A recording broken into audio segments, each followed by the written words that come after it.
Hello and welcome back. I'm Joseph Hoffman. Today we are learning an etude by Albert Beal. An etude is a musical piece whose main purpose is to be a kind of learning tool.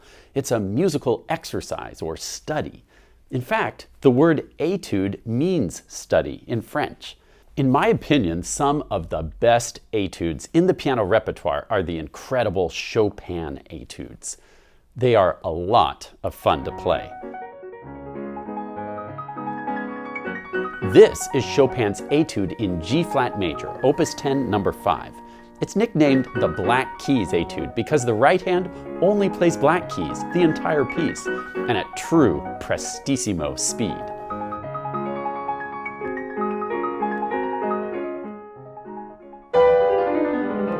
And another favorite of mine is Chopin's Etude in C minor, Opus 10, number 12, nicknamed the Revolutionary Etude.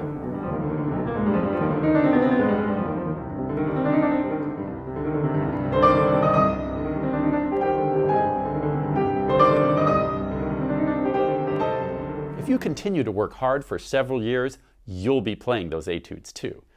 But for now, let's tackle this etude by Beal. Here's the sheet music for Etude in C. Before my fingers ever even touch the piano when I'm learning a new piece, I like to analyze it a little bit so I know what I'm getting into. It helps me learn the piece faster that way. So let's analyze this and try and figure out what's going on. First, it's always good to check our clefs. Treble and bass clef, no surprise. And there's no key signature. We have 0 sharps or flats. And seeing that we start on a C, end with this C major chord, that's a great clue that we are in the key of C. Maybe an even better clue is that it's in the title, Etude in C. So we're in the key of C major.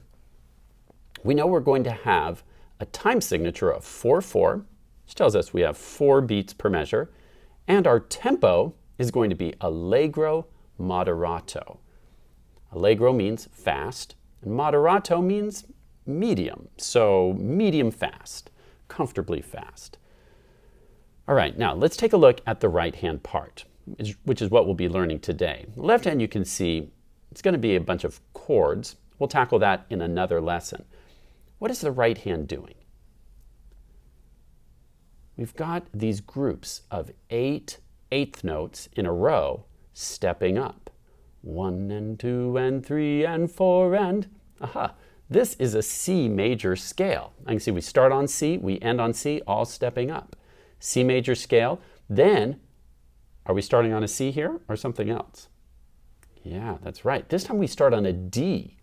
Now, this is not a D major scale because we have no sharps or flats in the key signature. So we're not going to add like an F sharp and a C sharp. It's all white keys, but from D to D. It's kind of it's called a modal scale. But don't worry about that. This is all in the key of C, but you just happen to be going from D to D on white keys. What about this measure? What key are we starting on? If you said E, you're correct. Let's write this down. We start on C, then we're going to start on a D, then we're starting on E, stepping all the way up from E to E, another 1 octave scale. And then, does the pattern continue? It does. So now we're on F. Be sure to check. Everything is stepping up. We make it up to F here. And then what note do we start on here? That's right, the pattern's continuing. We're starting on a G, going up a 1 octave scale. And how about here? This time we're starting on an A, going up a 1 octave scale.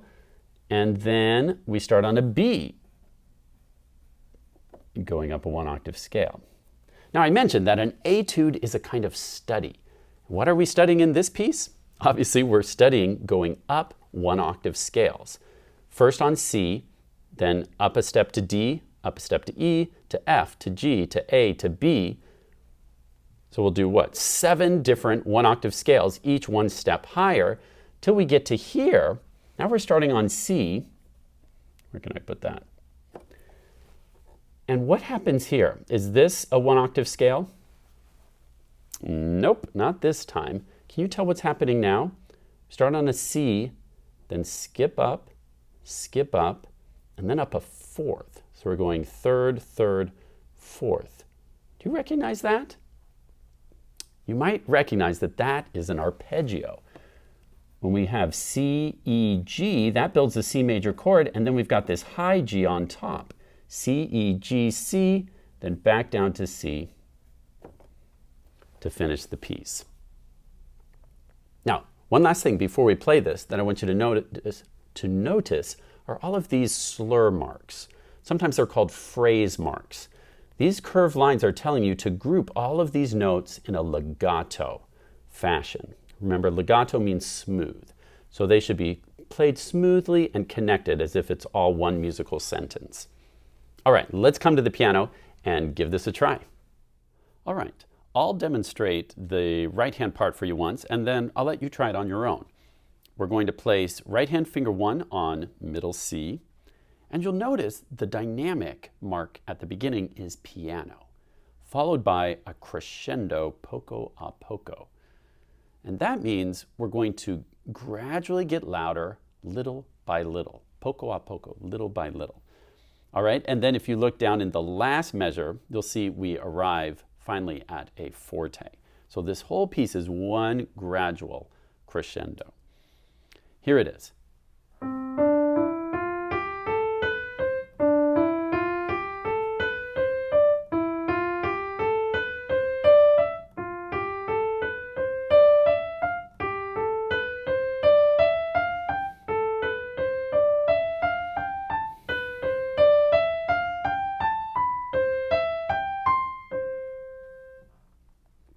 Now you'll notice I use the same fingering that we've already learned for our 1 octave C major scale, where I go 1, 2, 3, and then my thumb is sneaking under 1, 2, 3, 1, 2, 3, 4, 5. And that same fingering applies to all these other scales as well, from D to D, from E to E, etc. And then when we do our arpeggio, we're using our standard arpeggio fingering 1, 2, 3, 5, then back down to 1. Okay, now I'd like you to press pause and try playing through that entire thing once or twice, and then press play again, and I'll give you a few additional tips for your practicing.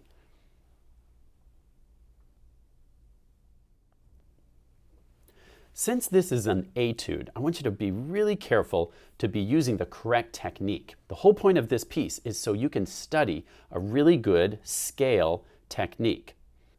When you're playing an ascending scale with your right hand, remember, I want you to think about getting your thumb under early. As you're playing fingers 2 and 3, that thumb is already sneaking under to F, so you don't have to wait for the last minute. For example, I see some beginning students play and they keep their thumb out here until the last possible minute, and then they have to kind of jerk their arm to get their thumb over in time. You want it to be a smooth, subtle motion where the thumb just gradually glides under so it's in position the moment you need it. Another technique I want you to be aware of is this kind of leading your hand up by kind of turning your wrist and elbow out a little bit away from your body, and think of leading your hand up. So your hand will actually be kind of a little bit at an angle, not facing straight to the keys. But you're going to kind of lead with the wrist and arm up the keys in a really smooth motion. Keeping all your fingers close to the keys in that nice piano posture curve shape, and that thumb just gliding under really smoothly, not with the flappy elbow. No flappy elbows. Just a smooth glide under. Okay, now will you try this one more time? And I want you to think about kind of turning your wrist and elbow slightly out as you play to help that thumb come under. Think about your finger shape, think about your thumb coming under early, and try this one more time. Then press play when you're ready to go on.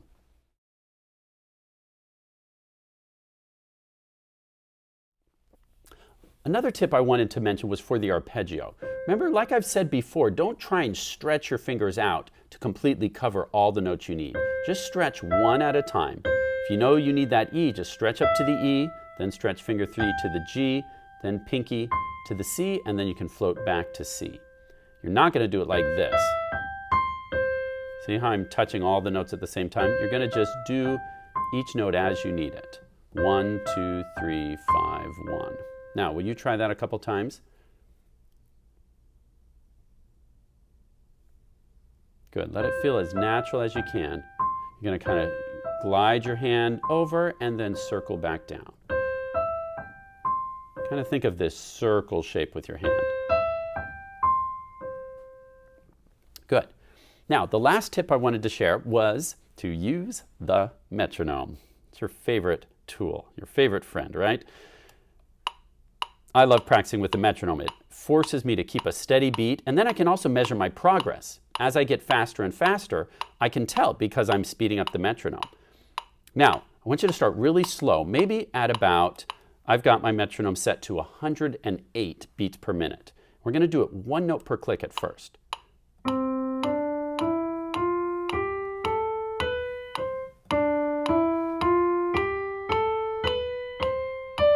And you'll see that that's quite slow, but then you can really master your technique. When you can do that with no missed notes, then maybe speed it up to, say, 126. Play through the whole thing again until you can do it with no missed notes, no pauses, and keep speeding it up.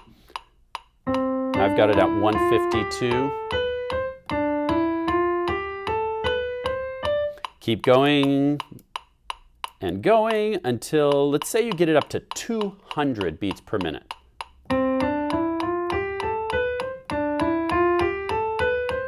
You might be thinking, whoa, now I'm going pretty fast, 200 beats per minute. But you're not going the full speed I want you to go yet. See, we've been playing one note per click. It is possible with the metronome to not play one note per click, but 2 notes per click. Basically twice as fast as what you hear the metronome doing. So, at 200 beats per minute, if I turn the metronome back down to 100 beats per minute and go 2 notes per click, that will actually be the same speed we were just doing. It just won't sound so frantic. See, so this is kind of like my quarter note, but we're going to be playing eighth notes. Try saying TT with this quarter note beat.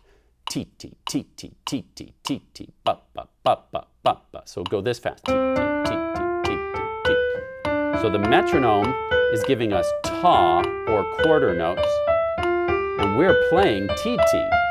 So now we can speed it up from there. So once you've done 100, 2 notes per click, then maybe 112, 2 notes per click.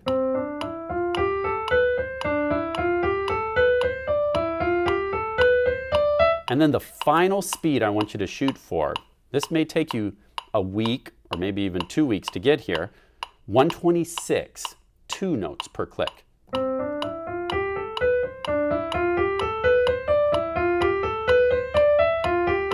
Get the idea? Now, you might be going really fast on those scales, but make sure you can do the arpeggio equally fast. Sometimes I hear a student go, they're getting towards the end, then suddenly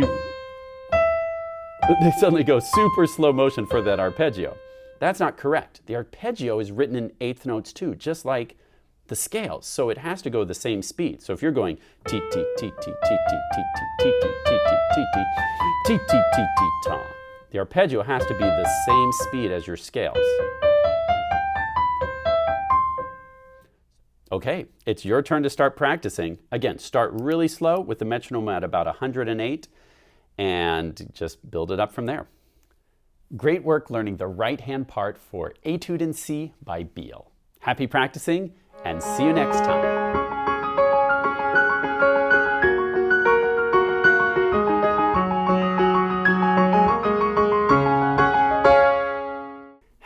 You know that video Mr. Hoffman showed us of the Black Keys Etude by Chopin? It's pronounced Chopin. Right.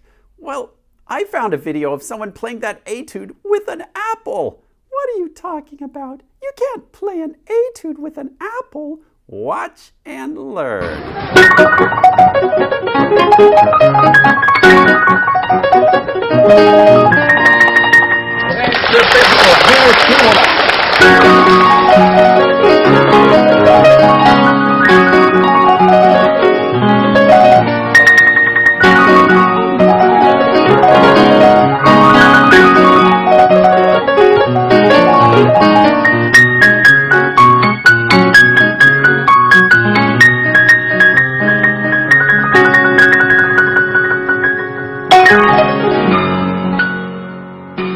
See? He played the Etude with an apple! Wow, you were right! I wonder if he actually ate that apple. That's one very musical fruit.